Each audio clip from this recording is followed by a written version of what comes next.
আসসালামু আলাইকুম viewers, welcome back to my channel.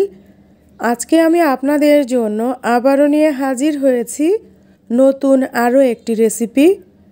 আজকে আমি আপনাদেরকে বানিয়ে দেখাবো খুবই মজাদার এবং লোভনীয় আচারি বেগুন। তো ভিউয়ার্স, এখন আর আমি কথা বাড়াবো না, এবার আমি চলে যাচ্ছি মূল ভিডিওতে। আচারি বেগুন তৈরি করার জন্য এখানে আমি একটা বড় সাইজের বেগুন মোটা মোটা পিস করে কেটে নিয়েছি। আপনারাও চেষ্টা করবেন আচারি বেগুন তৈরি করার জন্য যতটা পারা যায় মোটা এবং বড় সাইজের বেগুনগুলো নিয়ে নেবেন।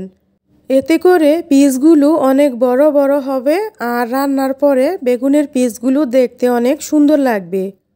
বেগুনগুলো আমি কাটার পর খুব ভালো করে ধুয়ে নিয়েছি।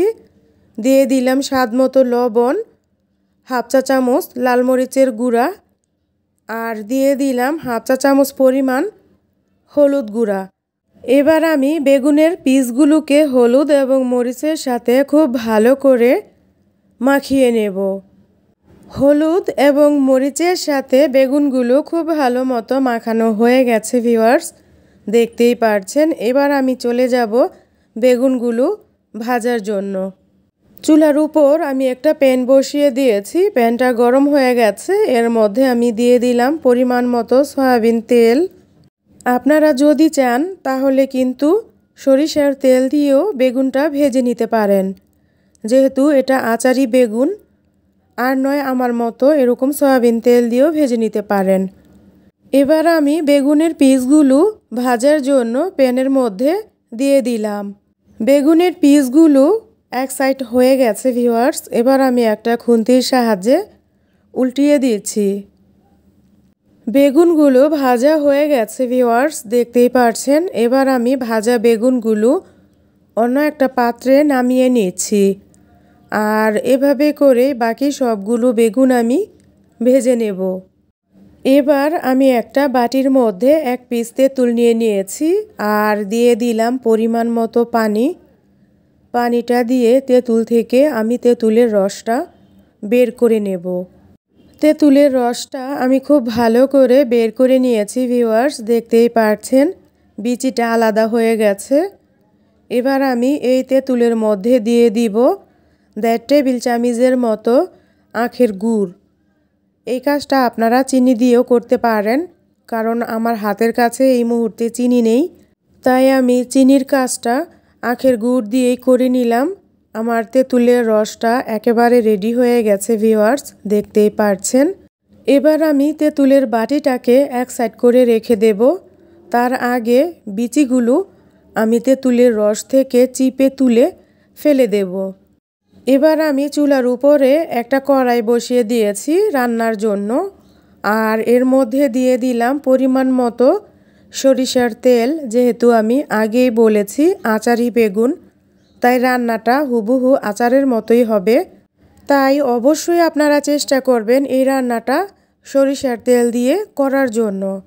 আর তেলের মধ্যে আমি 4টা শুকনা মরিচ দিয়ে দিয়েছি। এবার মরিচগুলো আমি হালকা একটু ভেজে নেব। মরিচ ভাজা হয়ে গেছে। এবার এর মধ্যে আমি দিয়ে দিলাম 2টা বড় সাইজের পেঁয়াজের কুচি। দিয়ে দিয়েছি 5-6 টুকরো বড় সাইজের রসুনের কুচি।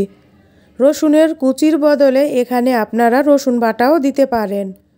এবার দিয়ে দিলাম স্বাদ মতো লবণ। লবণটা দিয়ে পেঁয়াজ রসুনটাকে আমি একটু ভালো মতো ভেজে নিচ্ছি। পেঁয়াজ রসুন আমার ভালো মতো ভাজা হয়ে গেছে, যেন পুড়ে না যায় সেজন্য এর মধ্যে আমি অল্প পরিমাণ পানি দিয়ে দিয়েছি।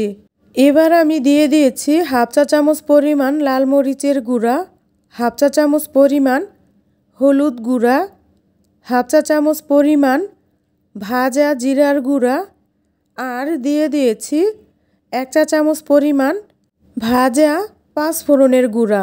আপনারা যদি আস্ত পাঁচফোড়ন পছন্দ করেন তাহলে মরিচের সাথে পাঁচফোড়ন দিয়ে ভেজে নিতে পারেন।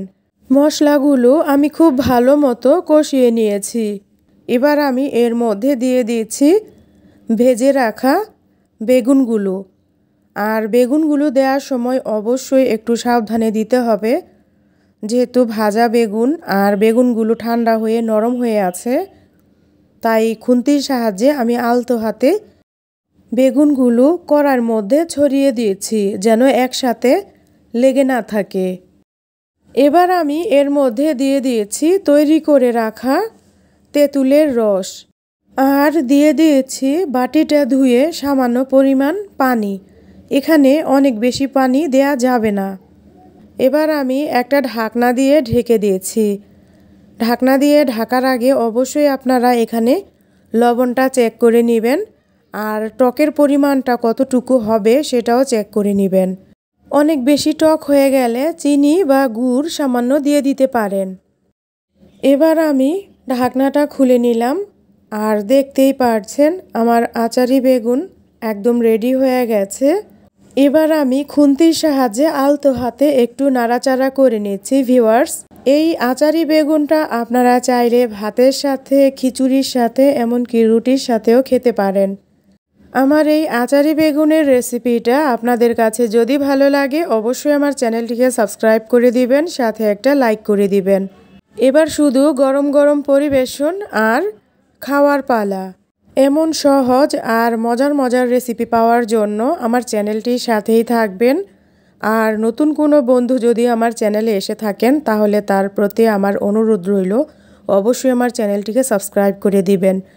আজ এ পর্যন্তই, আবারও কথা হবে নতুন কোনো রেসিপি নিয়ে। সেই পর্যন্ত আপনারা ভালো থাকবেন, সুস্থ থাকবেন। আল্লাহ হাফেজ।